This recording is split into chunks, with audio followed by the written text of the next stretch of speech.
Бүгін секенде инде бу 16 тулай торак. Монда безнең 320 студент яши. Менә ишек алдына тотынып, менә бу бөтен плиткалардан тотын, яңадан бөтенесе монда төзекләндерде.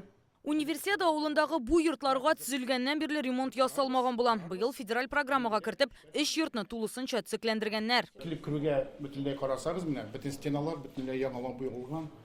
Потолоклар менә полностью светильникларны бөтенсен яңадан үзгәртеп ясап куйдык. Ремонт 1000 кеше яшәячәк бүлмәләргә кагылган. Бу бүлмәдә мебельләр калды шулай ук. Без монда җиһазландырылган иде ул бүлмәләр. Менә стеналар буялды. Универсиада авылында 9000 артык кеше тора. Шуларның 4000гә якыны чит илдән. Ихтиёр Бәхтияров Үзбәкстаннан психология институтында укый. Универсиада авылында яши.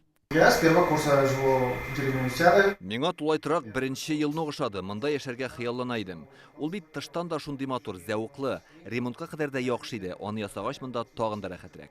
Бүлмәләрдәге җиһазлар үз урынында калган, ремонт кирәк булганнарын төзекләндергәннәр. Тәрәзәләрдә элек жалюзи торса, хәзер яңа чаршаулар эленгән. Аш бүлмәсен тулысынча яңартканнар. Был от студентов запрос, чтобы было как можно больше, потому что проживают в комнате 2, 3, 4 человека, больше мест для хранения, для того, чтобы вот кастрюльки хранить. Уже я живу как бы здесь третий год. Монда инде 3 ел яшим, бүлмәләрдә өстәл, урындык, ятак, киштә һәм шкафлар бар иде. Алар калган, диварларны буяганнар, алар һәр катта төрле. Элек төс бежевый иде, хәзер башка төскә буядылар.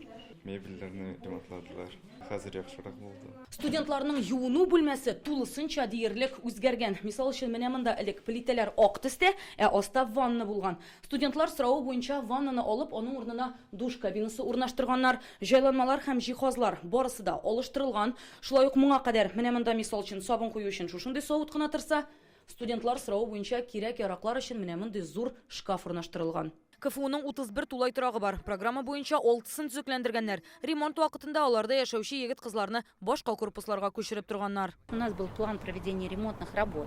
Башта ремонтның планын төзедек. Шул вакытта һәр студентка төзекләндерү вакытында университет тулай торакларындагы башка буш урыннар тәкъдим ителде. Моның өчен өстәмә килешү төзелде. Ремонт беткәч, алар үз бүлмәләренә кайтты. Переселялись, с ними заключалось дополнительное соглашение именно на время проведения ремонтных работ. БРИКС саммиты көннәрендә дә шулай булачак. Универсиада авылындагы 18 йортта чит ил кунаклары яшәячәк. Ул чорда студентлар онлайн укытыла. Университетка алар ноябрьдә киләчәк, ягъни җәйге ялга туган якларына кайтып китүчеләргә тагын 2 айга анда калу мөмкинлеге бар. Безнең бит инде хәзер 31 августка хәтле студентлар янында яшиләр. Без алар һәрбер сымында калачак.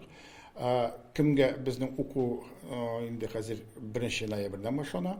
Шуңа күрә ул вакытта студентлар кемнең практика, кемдер инде кайткан була, кемдер инде әйтсәм, менә дөресен әйткәндә, хәзер кемнең теләге бар калырга, кемнең бар шундый ихтыяҗ, кем кайтып китә алмый.